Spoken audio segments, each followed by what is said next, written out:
بسم اللہ الرحمن الرحیم۔ السلام علیکم ناظرین، میں ہوں وسیم احمد اور آپ دیکھ رہے ہیں تازہ ترین حالات و واقعات پر تبصروں اور تجزیوں کا پروگرام زمانہ گواہ۔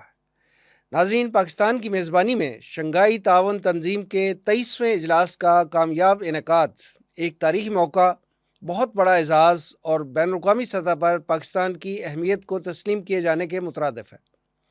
10 مستقل ارکان پر مشتمل شنگھائی تعاون تنظیم میں پاکستان نے 2017 میں شمولیت اختیار کی تھی۔ ایس سی او میں شامل یہ 10 ممالک دنیا کے 80% رقبے، 40% آبادی اور دنیا کی جی ڈی پی کا 30% حصہ رکھتے ہیں۔ ایس سی او کا حالیہ اجلاس ایسے وقت پر منعقد ہوا ہے جب پاکستان معاشی دلدل اور سفارتی تنہائیوں سے نکلنے کی بھرپور کوشش کر رہا تھا۔ اس موقع پر 11 سال بعد کسی بھی چینی وزیر اعظم کا 4 روزہ پاکستانی دورہ، بھارتی وزیر خارجہ جے شنکر کی پاکستان آمد اور اس کانفرنس میں روس کے 76 رکنی وفد کی شرکت مستقبل میں پاکستان کے لیے بہت سے روشن امکانات کا پیش خیمہ ہے۔ ہم آج کے پروگرام میں ایس سی او اجلاس سے جڑی توقعات اور امکانات پر گفتگو کریں گے۔ میرے ساتھ اسٹوڈیو میں موجود ہیں ناظم نشر و اشاعت و تعلیم و تربیت تنظیم اسلامی جناب خورشید انجم صاحب، ان کے ساتھ تشریف فرما ہیں تنظیم اسلامی کے ریسرچ اسکالر جناب رضا الحق صاحب۔ آئیے گفتگو کا آغاز کرتے ہیں۔ خورشید انجم صاحب، گفتگو کے آغاز میں یہ فرمائیے گا کہ شنگھائی تعاون تنظیم جو ہے اس کے اغراض و مقاصد کیا ہیں، اور اس کے 23ویں سربراہی اجلاس کی میزبانی پاکستان کو ملنا آپ کی نظر میں کتنی بڑی ڈیولپمنٹ ہے؟ بسم اللہ الرحمن الرحیم۔ شنگھائی تعاون تنظیم بنیادی طور پر تو شنگھائی 5 کے نام سے قائم ہوئی تھی 1992 میں، اور اس وقت اس میں چائنا، روس، کرغزستان اور قازقستان شامل تھے۔ پھر اس میں بعد میں وسعت دی گئی 2001 میں، اور اس کے ساتھ ساتھ تاجکستان، ازبکستان بھی شامل ہو گئے۔ اس کے بعد اس میں مزید کچھ اضافہ ہوا۔ 2015 میں پاکستان اور انڈیا اور باقاعدہ ممبرشپ جو حاصل ہوئی ہے، پھر وہ 2017 میں حاصل ہوئی ہے ان دونوں ممالک کو۔ پھر اس کے بعد افغانستان، اور وہ تقریباً 2012 سے اس کا ممبر بنا ہے، اور یہ چلا ہے 2021 تک۔ 2021 میں پھر جب طالبان کی حکومت آئی ہے، اور اس کے بعد انہوں نے اپنی پیشرو حکومت نے جو بھی معاہدات کیے تھے اس میں بعض شکایات پر ان کو اعتراض تھا، انہوں نے ماننے سے انکار کر دیا، تو اس وجہ سے ان کی ممبرشپ فریز کر دی گئی۔ یہ ایک آبزرور کی حیثیت سے تھے افغانستان، لیکن چونکہ انہوں نے شکایت ماننے سے انکار کر دیا تو ان کی ممبرشپ فریز کر دی گئی۔ پچھلے سال ایران بھی اس گروپ میں شامل ہو گیا۔ ابتدائی طور پر اس کا جو مقصد تھا وہ تو یہی تھا کہ یہ یوریشیائی سیکیورٹی تنظیم تھی۔ روس، چائنا اور وسطی ایشیائی ریاستیں جو تھیں، ان کی سیکیورٹی اور استحکام کا فروغ اس کا مقصد تھا۔ لیکن جب اس کے اندر وسعت پیدا ہوئی تو پھر اس میں کچھ اور چیزیں بھی اس کے مقاصد میں شامل ہو گئی۔ دہشت گردی، انتہا پسندی، منشیات کی سمگلنگ، اسی طرح بنیاد پرستی کی جو ہے روک تھام، وہ اس کا مقصد تھی۔ ایک اعتبار سے یہ فورم جو ہے وہ بہت اہمیت کا حامل ہے، کیونکہ اس میں آبادی کے لحاظ سے 2 بڑے ملک شامل ہیں، چائنا اور بھارت، اور ان کی یعنی اس پورے فورم کی جو آبادی بنتی ہے، آبادی کے لحاظ سے وہ تقریباً پوری دنیا کی آبادی کا 40% وہ اس میں شامل ہے، تو اس لحاظ سے اس کی ایک لحاظ سے بہت اہمیت ہے۔ اس تنظیم کو جو مبصرین جس نگاہ سے دیکھتے ہیں کہ وہ نیٹو کو کاؤنٹر بیلنس کرنے کے لیے یہ بنایا گیا ہے، اگرچہ اس سے کوئی ٹکراؤ والا معاملہ یہ اس قسم کی حیثیت نہیں ہے، لیکن بہرحال یہ ایک اس کے کاؤنٹر کرنے کے لیے ایک، اور وہ بہت بڑا 32 ممالک پر مشتمل ہے، لیکن بہرحال اس کو بھی ایک بہت اہمیت دے رہے ہیں۔ جو بھی اس کا بھی جو بنیادی مقاصد تھے اس میں یہ بھی تھا نا کہ اس کے جو سینٹرل ایشین جو ریاستیں، لینڈ لاک ریاستیں جو ہیں، وہ ساؤتھ ایشیا کے جو ممالک ہیں ان کے ساتھ باہمی روابط کے لیے، اور آپ اس کے معاشی اور ثقافتی اور سارے اقتصادی معاملات کو، تعلقات اور تعلقات کے فروغ کے چیزیں لیے جو ہے اس کے اندر یہ چیزیں شامل ہیں۔ تو پاکستان کے لحاظ سے بہرحال پاکستان کے لیے ایک بہت بڑا بریک تھرو ہے، ایک تقریباً 200 کے قریب وفود آئے ہیں. اس کے اندر مختلف بعض کے سربراہان آئے ہیں، بعض جو ہے وہ دوسرے لوگ. تو یہ کافی اہمیت کا حامل ہے. اور سربراہان کے علاوہ جیسے میں نے عرض کیا کہ روس کا 76 رکنی وفد جو ہے وہ آیا ہے اس موقع پہ پاکستان، تو یہ بہت بڑی ڈیولپمنٹ ہے. چائنا کے وزیر اعظم آئے ہیں، جی، ایک دن پہلے آئے ہیں اور ایک دن بعد ان کی روانگی ہے، اور اس میں وہ کافی زیادہ معاہدات کر رہے ہیں. تو اس حوالے سے یہ بہت اہم ہے پاکستان کے لیے کہ بہت عرصے بعد اب چائنا کے وزیر اعظم تقریباً 11 سال بعد آ رہے ہیں. اسی طرح روس کا بھی یہی معاملہ ہے کافی عرصے بعد. تو چائنا کے ساتھ تجارت کے کافی معاہدات ہمارے ابھی ہوئے ہیں، مختلف آئی ٹی میں، زراعت میں، دوسری چیزوں کے اندر. اسی طرح رشیا سے ہمارا توانائی کے معاملے میں اور دوسری چیزوں کے حوالے سے کافی اہم ہے اس حوالے سے بھی. تو یہ ایک کافی پرانی ہماری جو ایک تنہائی سی تھی، اور معاشی طور پر ہم جس تنگ گلی میں پھنس گئے ہیں، انشاءاللہ امید ہے کہ اس سے ہمیں راستہ بنے گا اور نکلنے کا راستہ ملے گا انشاءاللہ. ضیاء صاحب یہ فرمائیں کہ کیا پاکستان میں ایس سی او کے حالیہ اجلاس کے انعقاد سے پاکستان کو، جیسے ابھی ذکر بھی فرمایا خورشید انجم صاحب نے کہ پاکستان کو سفارتی تنہائی جو ملی ہوئی تھی اس سے نکلنے کا اور معاشی جو حالات تھے اس میں بہتری کا کوئی امکان ہے، تو کیا آپ بھی اسی اجلاس کو پاکستان میں جس کا انعقاد ہوا ہے الحمدللہ بڑی کامیابی سے، آپ بھی اسی نظر سے دیکھتے ہیں؟ السلام علیکم. بسم اللہ الرحمن الرحیم. جی وسیم صاحب، میں محترم خورشید انجم صاحب کی بات کو آگے بڑھاتے ہوئے عرض یہ کرنا چاہ رہا ہوں کہ آج کل جو دنیا، جہاں تک ممالک کا تعلق ہے، تو انڈیویجولی شاید ہی کوئی ایسی جگہ ہو جہاں پہ ایک ملک پوری دنیا پر اثر انداز ہو سکتا ہو، انلیس کہ وہ سپر پاور ہو دنیا کے، جس طرح امریکہ ہے. ایون چین اور روس بڑی طاقتیں ہیں، لیکن اس کے باوجود اکیلے انفلوئنس نہیں کر سکتے پوری دنیا میں کیا چل رہا ہے. اسرائیل کا معاملہ بالکل مختلف ہے، کیونکہ وہ ایک جارح فورس ہے. لیکن وہ بھی تو اکیلا تو کچھ بھی نہیں کر سکتا، لیکن اس کے پیچھے بھی تو بیک ساری قوتیں ہیں، اس کے پیچھے مغرب کی قوتیں ہیں. تو ایک باقاعدہ یعنی کہ آپ کسی گروپ کا، یا آپ یوں سمجھ لیں کہ کوئی ایسی تنظیم ہو جس میں آپ کے ہم مقصد ممالک موجود ہوں، تو اس صورت میں آپ دنیا کے جو افیئرز ہیں، دنیا کے جو معاملات چل رہے ہیں، اس میں کوئی نہ کوئی اثر ڈالنے کی اس پوزیشن میں آتے ہیں. ادروائز اکیلا کوئی ملک نہیں کر سکتا. اور یہی حال اس کا ایس سی او کا ہے.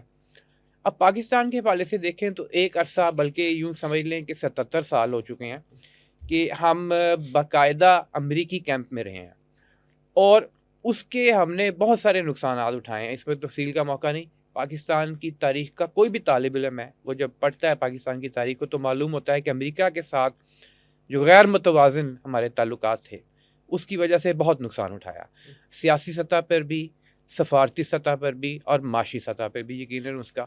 اچھا، معاشی سطح پہ کئی نقصانات ایسے ہیں جو دکھائے مروجہ جو نظام ہے، دنیا کے نظام کی بات کریں، کیپٹلزم، سرمایہ دارانہ نظام، اس میں دکھائے وہ ایک سبز باغ کے طور پہ جاتے ہیں، لیکن حقیقت میں ان کا نقصان ہی ہوتا ہے. جیسا کہ آئی ایم ایف شکنجے کے اندر پھنس جانا، اور کچھ پیسے وصول کرنے کے لیے آپ بہت ساری شرائط مان لیتے ہیں. اس میں بھی تفصیل کا موقع بھی نہیں، اور بہرحال ہمارے جو ناظرین ہیں ان کے علم میں ہے کہ پاکستان کس طرح اس کا شکار رہا ہے. سفارتی اعتبار سے اگر ہم بات کریں تو امریکہ کا جب سے پاکستان بنا ہے اس وقت سے لے کے مسئلہ کشمیر حل کرنے کا ایک پاکستان کو مختلف مواقع پہ اندیا دیا گیا جو آج تک نہیں ہوا. لالی پاپ ہے. جی بالکل. وہ لالی پاپ ہم مان بھی لیتے ہیں، ان کا حاصل بھی کر لیتے ہیں، لیکن اس کا نتیجہ کوئی نہیں نکلتا. یہ بڑی صاف سی بات ہے.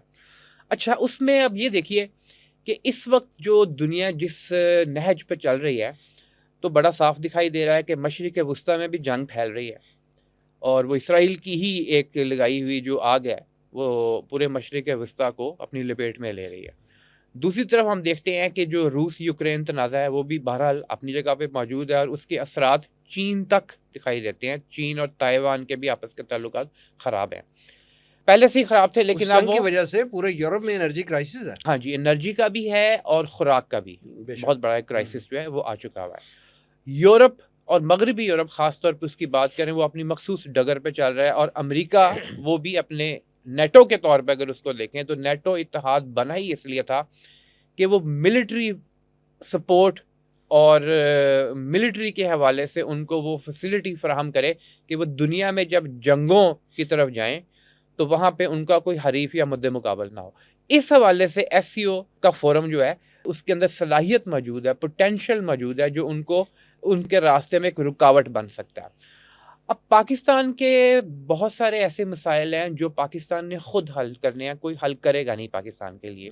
سیاسی حالات ہیں, سیاسی حالات میں اگر آپ دیکھیں تو مل جل کر حکومت ہو یا اپوزیشن, اور جمہوری فورسز ہوں یا اس سے ہٹ کے فورسز ہوں, انہوں نے خود یہ آپس میں بیٹھ کے طے کرنا ہے. یہ چین طے نہیں کروائے گا, یہ روس طے نہیں کروائے گا, بھارت تو چاہے گا ہی نہیں کہ یہ ٹھیک ہو, اور امریکہ کی بھی یہی بہرحال بات ہے کہ وہ کبھی بھی نہیں چاہے گا کہ پاکستان کے یہ والے معاملات ٹھیک ہوں. سفارتی سطح پہ مسئلہ کشمیر سب سے بڑا مسئلہ, اور ہم اس کو خاص طور پہ مشرف دور سے اگر آپ دیکھیں تو ایسا یو ٹرن لیا کہ وہ جو کشمیر کے اوپر ہمارا سٹانس تھا ہم بالکل اس کو فراموش کر دیا, اور انڈیا کی ہر بات مانتے چلے گئے.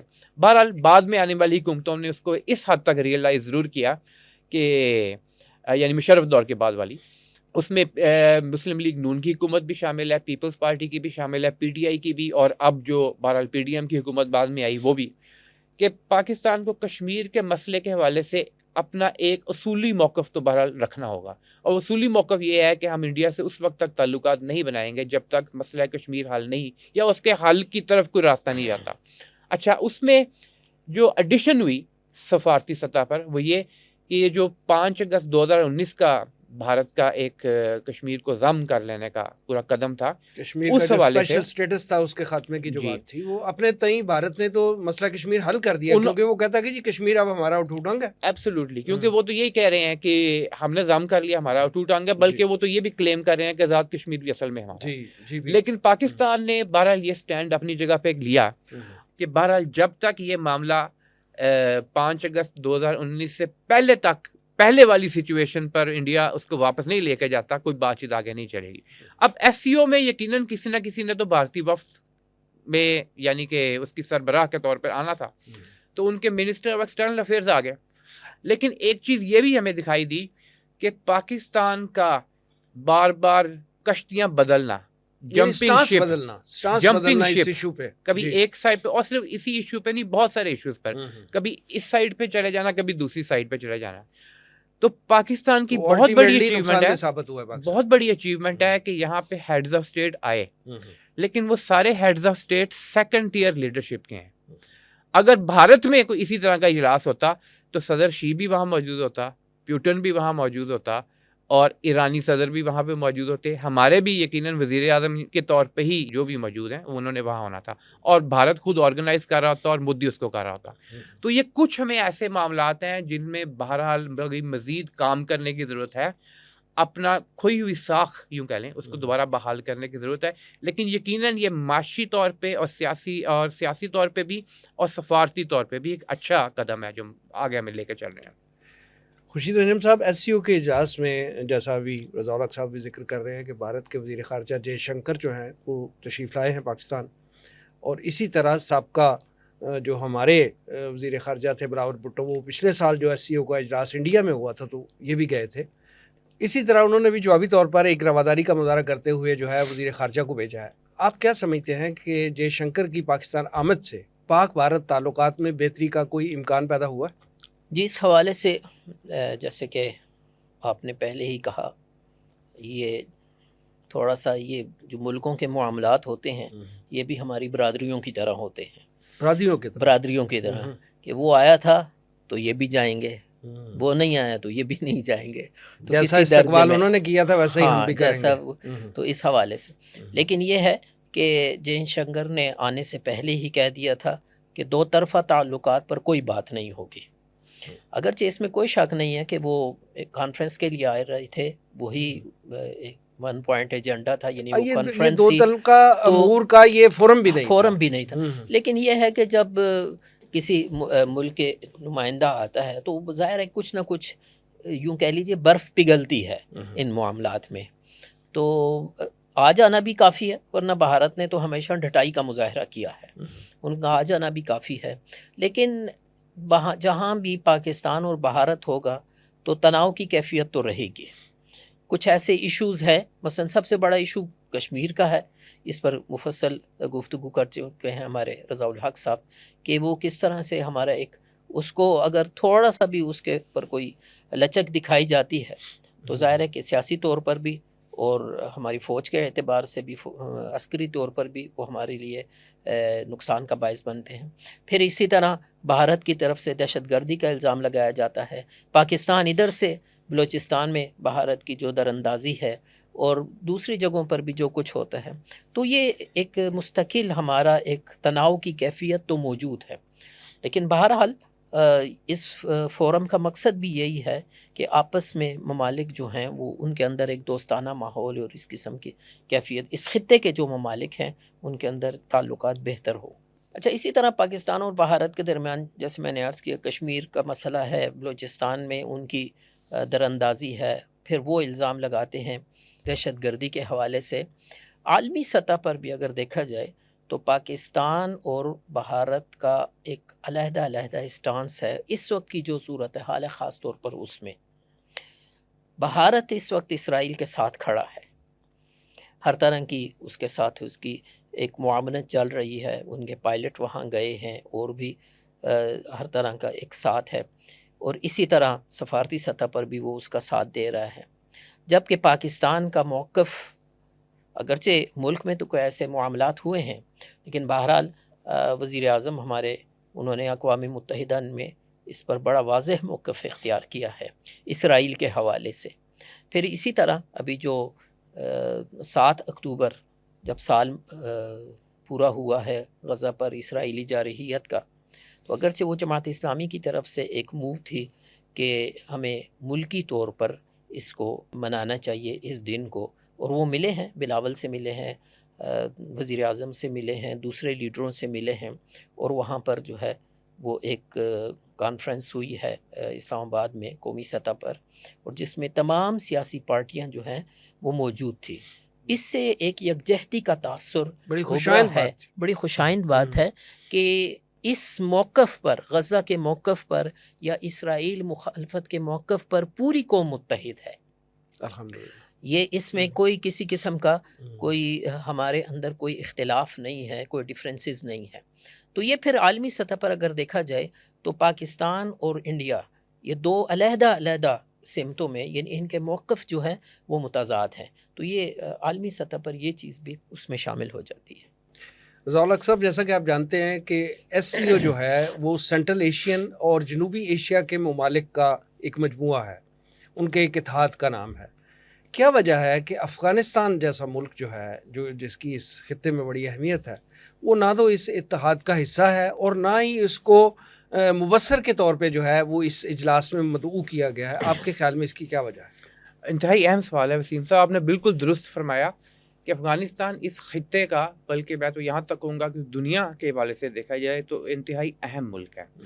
اس کی بہت ساری وجوہات ہیں، اس کی وجوہات تاریخی بھی ہیں کہ وہاں پہ حملہ کر کے جو وہاں کی حکومت ہے اس کو تو گرایا جا سکتا ہے، لیکن قبضہ کر کے وہاں پہ قبضہ اپنا جاری رکھنا، یہ تو سپر پاوریں دیکھ چکی ہیں، وہ سپر پاوریں تو آ گئی لیکن وہ قبضہ اپنا جاری نہیں رکھ سکتی۔ یہ کہا جاتا ہے نا کہ 3 سپر پاوروں کا قبرستان ثابت ہوا ہے یہ area, grave yard of the empires کہا جاتا ہے اسے۔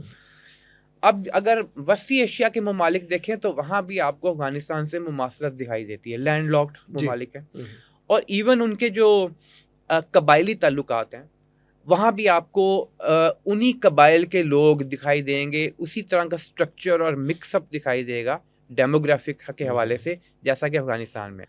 اچھا، افغانستان کو اگر ہم دیکھتے ہیں تو پوری دنیا میں 9/11 سے پہلے اور بعد کی دنیا جس طرح ایک دوسرے سے مختلف تھی، 9/11 سے پہلے کی دنیا میں جنگ و جدل اس طرح نہیں تھا، لیکن 9/11 کے بعد جنگ و جدل امریکہ نے پوری دنیا پر مسلط کر دیا، اور اس ایریے میں تو 20 سال جاری رہا نا پھر۔ جی، اس کے بعد پھر وہ جاری رہا 20 سال، خواہی نہ خواہی پاکستان بھی اس کا حصہ رہا، بلکہ پاکستان تو اس حد تک حصہ رہا کہ ہم نے سپورٹ بھی کیا اس کو انکنڈیشنل، وہ کہا جاتا تھا کہ سب سے اہم نان نیٹو اتحادی یہ پاکستان ہے۔ انڈیا بھی انوالو رہا کسی نہ کسی چکر میں، اور یہاں تک دیکھ لیں کہ افغانستان میں جو بعد میں حکومتیں بنی کٹ پتلی، چاہے وہ حامد کرزئی کی ہو، اشرف غنی کی ہو، وہاں پہ انڈیا کو بڑی سہولت میسر تھی، ان کے جو اتنے ایمبیسیز یا کونسلیٹ کھولے گئے، اور وہ بھی بارڈر ایریا پاکستان کا اس کے ساتھ ساتھ، تو اس کی خاص وجہ تھی، بہرحال تفصیل کا موقع نہیں اس وقت۔ افغانستان کو بھی اس لینس سے دیکھنے کی ضرورت ہے ایک افغانستان وہ ہے جو پری 9/11 تھا. اچھا اس میں دو ادوار ہمیں خاص دکھائی دیتے ہیں. اگر ہم ماضی قریب کی بات کریں, بہت پیچھے نہیں جاتے ہم, 50s 40s 30s 19 اس کی بات نہیں کر رہے. ایک وہ دور تھا جب وہاں پہ بادشاہت تھی. پھر ایک وہ دور آیا جب انہوں نے سوویت یونین نے حملہ کیا, اور سوویت یونین کے حملے کے بعد مجاہدین نے اکٹھے ہو کر جہاد شروع کیا وہاں پہ, باقاعدہ ان کے خلاف محاذ کھولا, اور اللہ تعالیٰ نے فتح عطا فرمائی ان کو اس میں. لیکن پھر بہرحال اس فتح کے اندر ایک رول امریکہ اور اس کی امداد کا بھی تھا. سٹنگر میزائل جس طرح امریکہ نے دیے, ایک ریویو پڑھا تھا میں چند دن پہلے, ایک بڑی مووی بنی ہوئی ہے چارلی ولسنز وار, جس میں امریکہ نے کس طرح سپورٹ کی افغانستان کی اس دور میں 1980s میں, اور اس طرح سٹنگر میزائل جو کہ گیم چینجر تھے وہ انہیں پرووائڈ کیا. پھر سوویت یونین کے ٹوٹنے کے بعد امریکہ تو وہاں سے واپس چلا گیا, اور وہاں پہ افغانستان کے اندر جو قبائلی جنگجو تھے ان کی آپس میں جدال اور آپس میں ایک جھگڑا جاری رہا, یہاں تک کہ 96 میں ملا عمر رحمۃ اللہ علیہ جو ہیں انہوں نے افغانستان کے اندر طالبان کی حکومت, ایک پہلے تحریک شروع کی اور اس کے بعد بہرحال وہ حکومت قائم ہو گئی. پھر 9/11 ہو گیا. 9/11 کے بعد امریکہ نے وہاں حملہ کیا اور افغانستان کو وہاں کی جو حکومت جائز لیجیٹمیٹ حکومت تھی اس کو نکال باہر کیا, یعنی ان کو بہرحال پھر ریٹریٹ کرنا پڑا اسٹریٹجیکلی, اور پھر اکٹھے ہو کے انہوں نے دوبارہ مجتمع ہو کر شروع کیا اپنا نئے سرے سے امریکہ کے خلاف ایک جو ہے وہ جہاد کہہ لیں.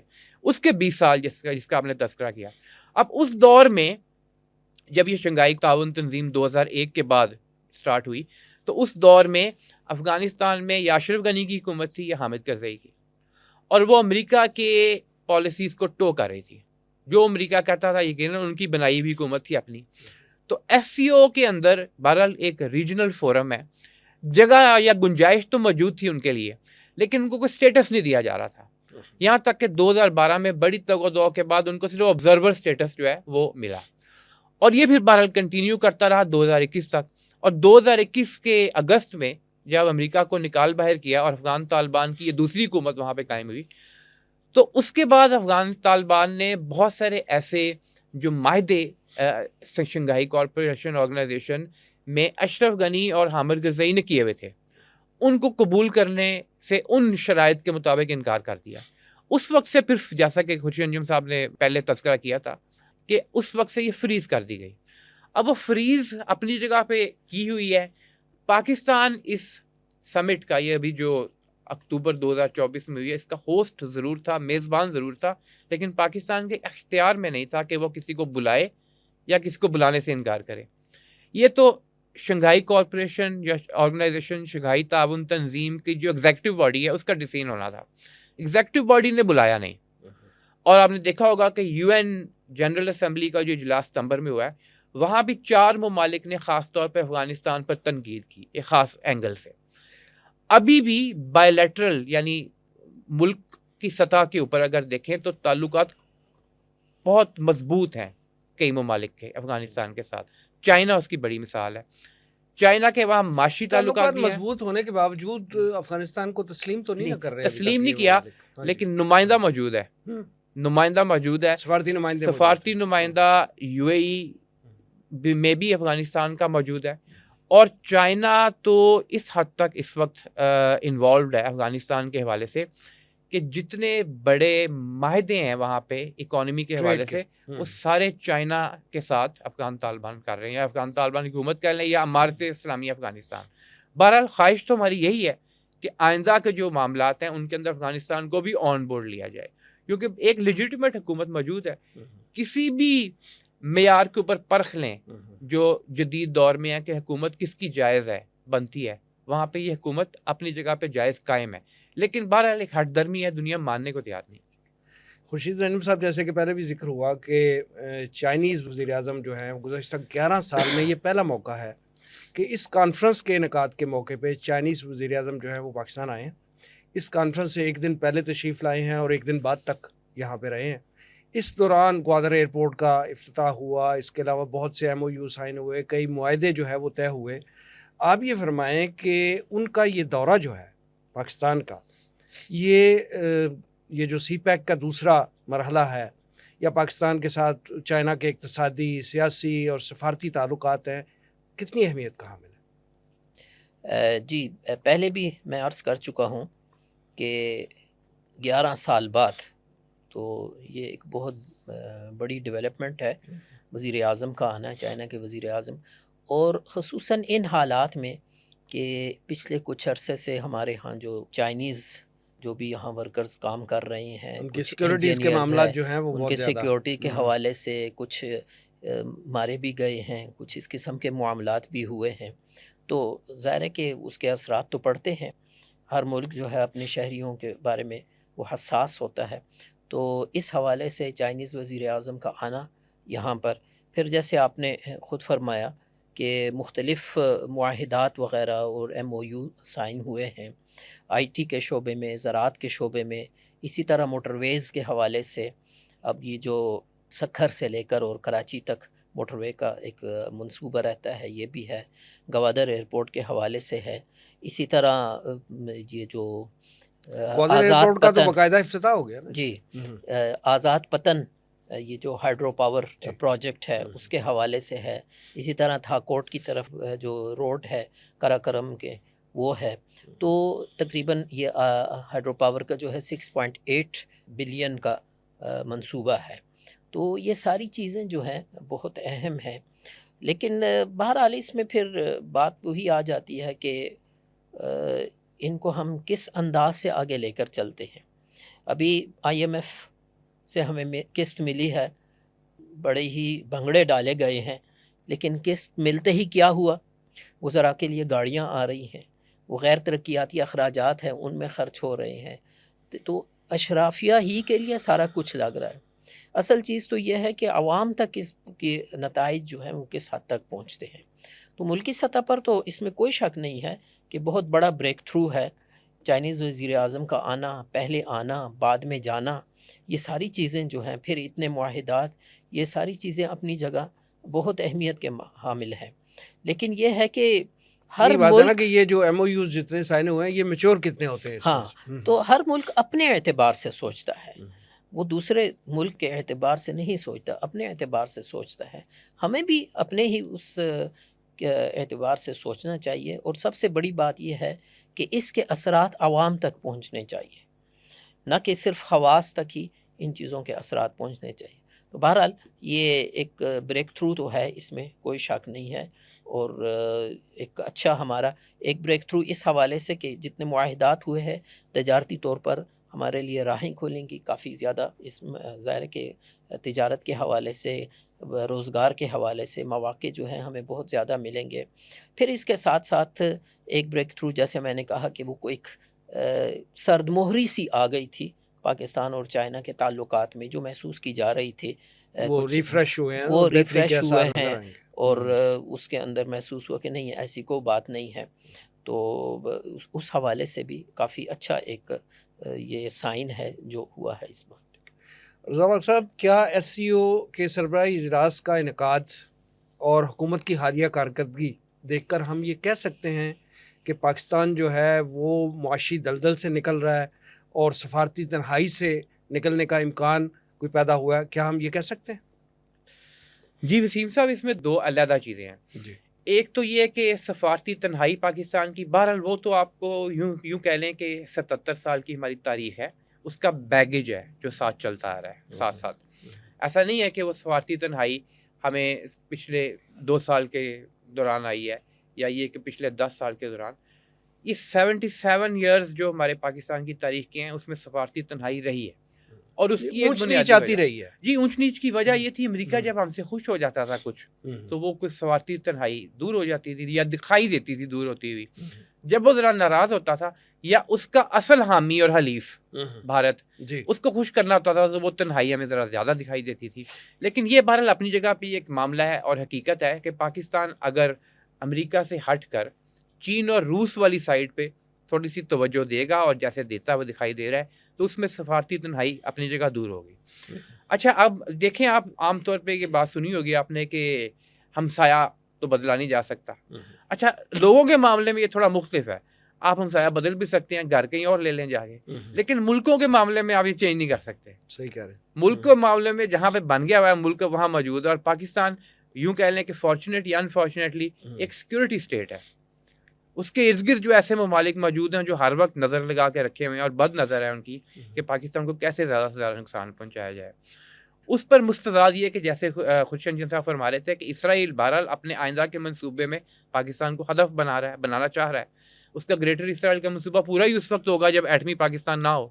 اس کی تو خدا نخواستہ اس طرح کی جو عزائم ہے پاکستان کے حوالے سے امریکہ اور مغربی یورپ اس کو سپورٹ کریں گے.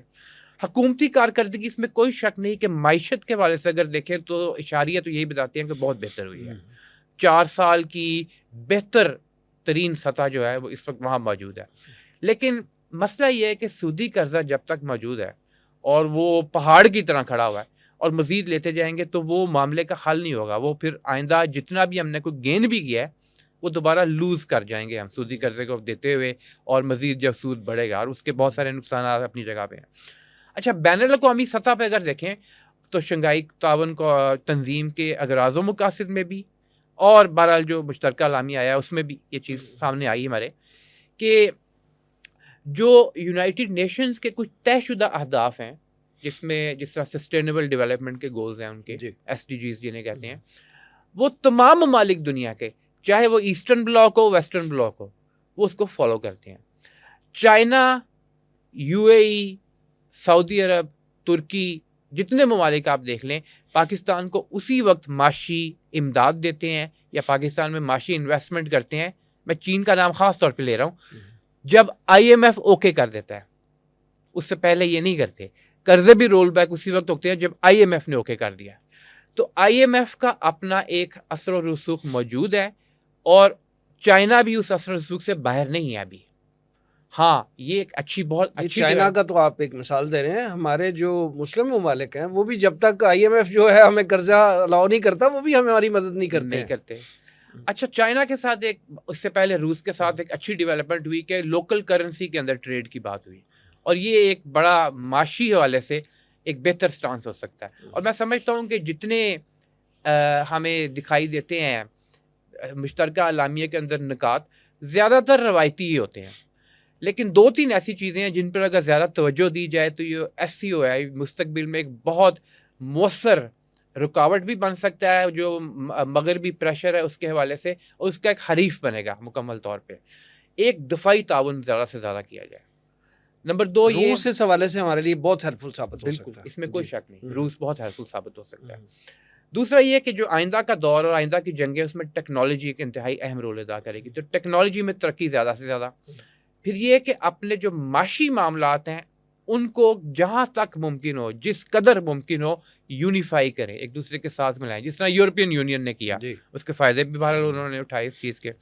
تو یہ اپنی جگہ پہ پھر ماحولیات کا بھی بہرحال ایک اپنی جگہ ایشو ہے. لیکن بہرحال یہ 3 ایسے میجر ایریاز ہیں جن میں اگر کیا جائے تو پولیٹیکلی میں نہیں کہتا, دیکھیں پالیٹکس ہر ملک کی مختلف ہوتی ہے. چین کا انداز سیاست اور ہے, روس کا اور ہے, پاکستان کا مختلف ہو سکتا ہے, بھارت کا اس سے بھی مختلف ہوگا. لیکن ان چیزوں کے اوپر اگر ہم کنسالیڈیٹ کریں, اور میں یہ بات یعنی کہ یوں کہہ لیں کہ میری آبزرویشن ہے, غلط بھی ہو سکتی ہے, SCO کے کامیاب ہونے کے راستے میں جو رکاوٹ SCO کے اندر موجود ہے وہ ایک ہی ہے, وہ ہے انڈیا. وہ اس طرح کہ انڈیا جو ہے وہ حلیف ہے باقاعدہ مغربی دنیا کا, اور وہ SCO میں موجود تو ہے لیکن مکمل طور پہ اس کی ایگریمنٹ نہیں ہوگی ان معاشی, دفاعی اور دیگر معاملات کے اوپر.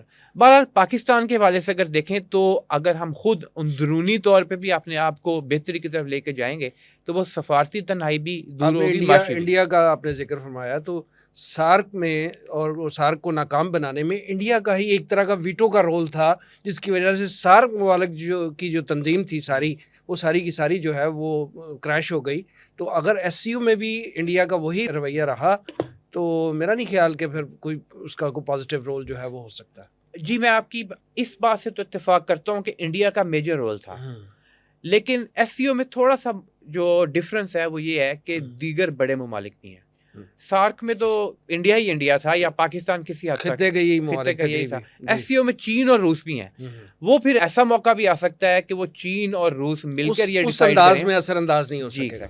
اچھا, آج کی گفتگو کنکلوڈ کرنے سے پہلے میں چاہوں گا کہ کانفرنس کے اختتام پہ جو اعلامیہ جاری ہوا ہے, مشترکہ اعلامیہ, اس پہ آپ کی رائے کیا ہے؟ جی وسیم صاحب، ایک تو پاکستان کے لیے ایک بہت بڑی کامیابی خوش آئند بات ہے کہ جو یہاں پہ ایک ماحول بنا ہوا ہے سیاسی حوالے سے بھی، اور دہشت گردی کا ایک بہت بڑا خطرہ تھا. پھر یہ کہ ایک سیاسی جماعت اس نے بہرحال اعلان کیا تھا کہ ہم وہاں پہ احتجاج کریں گے، لیکن وہ بھی اچھے طریقے سے حل ہو گیا. ٹائملی انہوں نے بھی جو ہے وہ اس کو ریئلائز کیا کہ یہ ملکی مفاد میں نہیں ہے. تو یہ ایک یقیناً خوش آئند بات ہے.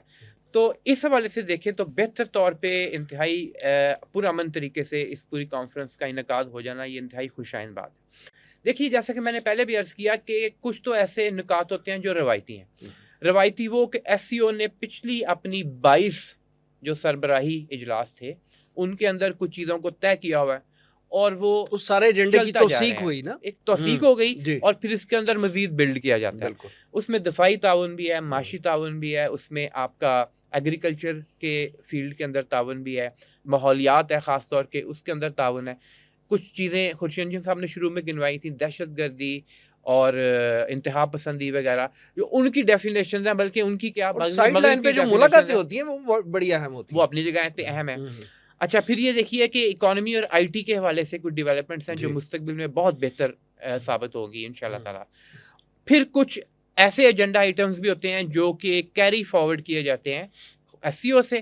کچھ ایسے ہوتے ہیں جو دیگر بین الاقوامی فورمز پہ جہاں یہ لوگ بھی موجود ہیں، یہ ممالک بھی موجود ہیں، وہاں سے لیے جاتے ہیں. جس طرح یونائٹڈ نیشن کے کچھ گولز ہیں، 2030 کے کچھ گولز ہیں، کچھ سسٹینیبل ڈیولپمنٹ کے ہیں، کچھ مستقبل کے بارے میں، جیسا کہ آپ نے G20 کے اجلاس میں بھی دیکھا تھا کہ ون ورلڈ یونائٹ ٹوگیدر وغیرہ وغیرہ، اس طرح کر کے جو گولز ہیں ان کو بھی انہوں نے یعنی کہ اس کے اندر لیا. ایک اہم چیز جس کا تذکرہ کیا گیا وہ یہ ہے کہ کسی بھی رکن ملک کی سالمیت اور اس کی ساورنٹی، اس پہ کوئی حرف نہیں آنا چاہیے. یہ میرے نزدیک ایک اہم نکتہ ہے، کیونکہ مستقبل میں دکھائی یہی دے رہا ہے کہ چاہے وہ باقاعدہ جنگ مسلط کر کے، جیسا کہ بہت سارے معاملات میں کیا گیا، افغانستان میں کیا گیا، عراق میں کیا گیا، ابھی جو اسرائیل کر رہا ہے غزہ اور لبنان، اور پھر ایک نشانہ اس کا ایران بھی ہے. دوسری طرف عرب ممالک بھی ایک پوائنٹ پہ باقاعدہ یہ سارے ممالک جو ہے عمل درآمد کر لیں تو یہی بہت بڑی اچیومنٹ ہوگی. No doubt. رضا الحق صاحب اور جناب خورشید انجم صاحب پروگرام میں تشریف آوری کا بہت شکریہ. ناظرین یہ تھا آج کا پروگرام، آج کے لیے اتنا ہی. ہمارے تمام سوشل میڈیا پیجز پر اس پروگرام کا فیڈ بیک ضرور دیجیے گا. آپ ہمیں ای میل بھی کر سکتے ہیں، ہمارا ایڈریس ہے media@tanzeem.org. اگلے پروگرام تک کے لیے وسیم احمد کو اجازت دیجیے. اللہ نے کے بعد.